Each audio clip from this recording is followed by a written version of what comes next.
সর্বনাশ, ঈদের নামাজটা কি মিস হয়ে যায় কে জানি। কে জানে আজকে নাকি ঈদের প্রথম নামাজটা মিস হয়ে যায়।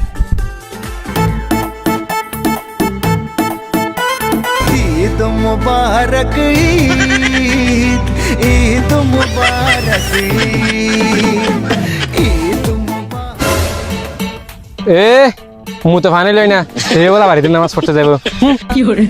এই বেটা, এই তুই কার দিকে তাকিয়ে কি কথা বলিস? শুধুমাত্র ঈদের নামাজ পড়তে যাবো বলে 2 ঘন্টা ধরে গোসল করে আসছি। এ 2 ঘন্টা ধরে গোসল করে আসছে, তাহলে এখনো তোর কানে ফেনা দেখা যায় কেন? সর এখান থেকে।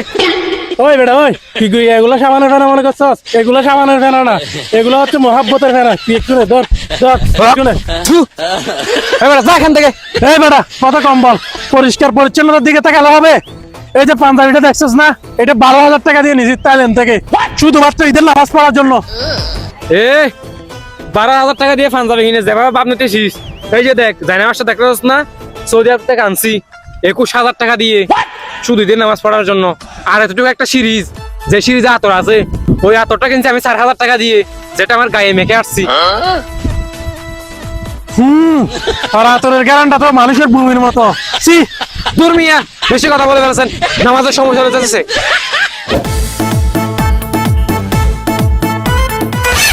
কিরে আপনারা এদিকে কই যাইতেছেন? মসজিদ তো ওইদিকে, এদিকে কি আপনারা নামাজ পড়বেন না নাকি? একটা বছরে ঈদের নামাজ, এইটাও পড়বেন না আপনারা? বেটা কত থামা, ঈদের নামাজ পড়ে বাইরে যাইতেছি। আমরা নামাজে পড়ছি, কান্দে কান্দে বিনাইছি, এখন আমরা বাড়ি যাব। তুই তো জানিস না, এরা প্রতি বছরই ঈদের নামাজে দেরিতে আসে, কখনো ঈদের নামাজ ওরা পায় না। একটা কথাই আছে না, বান্দর বড় হইলে গাছ ভাই। চল তুই আমার সাথে চল, তোর চাচি হালিম পাকাইছে, সামনে পাকাইছে, সুন্দর করে খাবি।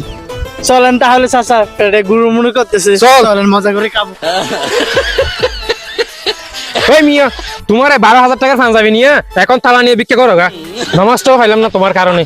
আর তুমি 21,000 টাকা সৌদি আরবে যায় নামাজ নিয়ে আর 4,000 টাকার আতর মাইকা উঠতে উঠতে সৌদি আরব গিয়ে নামাজ পড়ে যাও।